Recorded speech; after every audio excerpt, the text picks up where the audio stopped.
আসসালামু আলাইকুম, welcome to my BCS ভয়াজে। আজকে হচ্ছে আমার 50তম বিসিএস প্রিপারেশনের তৃতীয় দিন। আর বরাবরের মতো আজকে আমি বাংলায় পড়ব, বাংলা গ্রামার। তো গতকালকে আমার যে বইটা আছে ওইটার টপিক থেকে অর্ধেক লিখে নিয়েছিলাম, প্রায় 10টার মতো।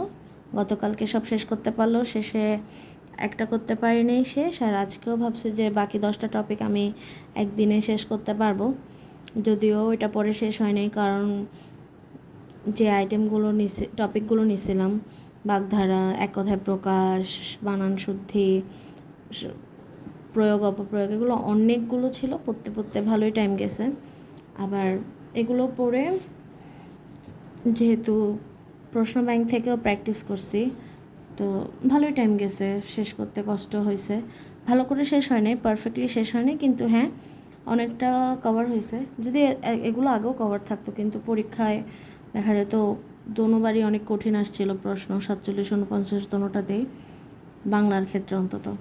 এরপরে চাইছিলাম যে সাথে অগ্রদূতটাও পড়ে ফেলবো, কিন্তু পড়া হয় নাই, কারণ একটা টপিক পুরো দুনো বই থেকে ভালো করে পড়তে গেলে দেখা যাবে যে আমি 2 দিনে 4টাও শেষ করতে পারিনি।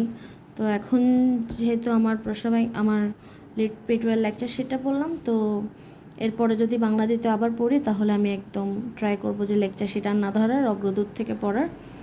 তো এই তো সকালবেলা ঘুম থেকে উঠে 1 ঘন্টার মতো পড়লাম। এরপরে যেহেতু ঘুম থেকে উঠে পড়তে বসে গেছি, নাস্তা বানানোর ঝামেলা করে নেই। আব্বু বাহির থেকে নাস্তা এনে দিল, আমি আর আমার ছোটো বোন মোহনা নাস্তা করলাম। ও স্কুলে যাবে, রেডি হচ্ছিল, এই তো। তো ওর সাথে বসে নাস্তা করলাম, এরপরে স্কুলে চলে গেছিলাম। স্কুলে ভালোই ব্যস্ততার মধ্যে যাচ্ছে দিন, যেহেতু সামনে পরীক্ষা। তো স্কুলের অনেকগুলো কাজ আছে, প্রশ্ন করা, সব কিছু রেডি করা, রুটিন বানানো। এরপর আবার প্রাইভেটেও যেহেতু, টিউশনেও যেহেতু অনেকগুলো বাচ্চা পড়াচ্ছি, সবার আলাদা আলাদা ক্লাস, সবার আলাদা আলাদা সিলেবাস, দেখা যায় এক একটা বাচ্চা এক এক স্কুলের, ওখানেও সিলেবাসের ভ্যারাইটি। তো সব কিছু মেনটেন করতে ভালোই হিমশিম খাওয়া লাগতেছে।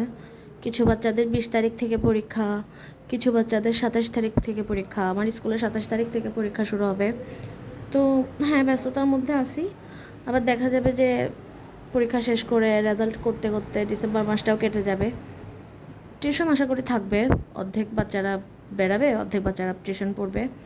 তো এই তো স্কুল করাইলাম, ওখান থেকে এসে তো আর পড়ার টাইম হয় না, তো টিউশন করাইলাম। এরপরে টাইম নষ্ট করি নাই, আজকে যেহেতু ঠিক করছি যে বাংলা শেষ করব, তো আবার পড়তে বসে গেছি। আর একটা কথা হচ্ছে যে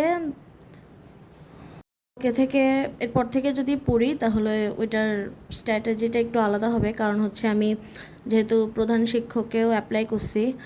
আর কিছুদিন আগে 2-3 দিন আগেই যেহেতু প্রাইমারি শিক্ষক নিয়োগের সার্কুলার দিল, তো ইচ্ছা আছে এটাতেও অ্যাপ্লাই করব।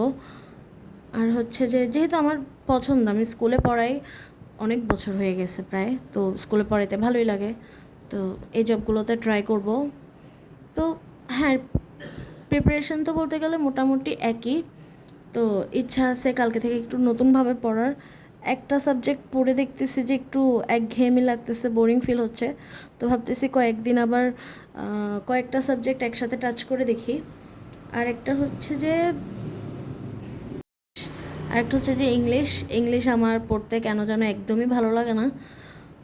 যদিও স্কুলে পড়ছি, এমন না যে একদম খারাপ পারি বা কিছু, কিন্তু কেন যেন ইংলিশ গ্রামার আমার দেখতেই ইচ্ছা করে না। আমি ইংলিশ লিটারেচার পড়ি, কিন্তু গ্রামার পড়তে ভালো লাগে না, রুলস পড়তে ভালো লাগে না, প্র্যাকটিস করতে ভালো লাগে না।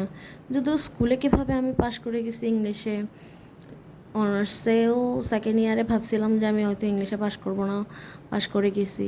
মানে জানি না কেন যেন ইংলিশটা আমার পড়তে ইচ্ছা করে না। আমি বিসিএসের এক্সাম দেওয়ার ক্ষেত্রে ইংলিশ পড়ি নাই, আইসিটিগুলো পড়ি নাই। আমার যদিও গাফিলতি ছিল, কিন্তু এবার মনে হচ্ছে যে আমার ইংলিশটাও পড়া লাগবে, কারণ প্রধান শিক্ষক নিয়োগের সিলেবাসে দেখলাম যে ইংলিশে 25 নম্বর। তো যদি 90 নাম্বার থেকে 25 নাম্বারে না থাকে তাহলে আর কি থাকলো। তো ইচ্ছা আছে প্রতিদিন একটু করে ইংলিশ সহ প্র্যাকটিস করব। তো এই তো আজকে সব শেষ হয় নাই, আরও 3টা বাকি রয়ে গেছে, পদ, সমাস, প্রত্যয়। এরপরে বাংলা পড়লে এগুলো থেকেই শুরু করব আশা করি। তো এই তো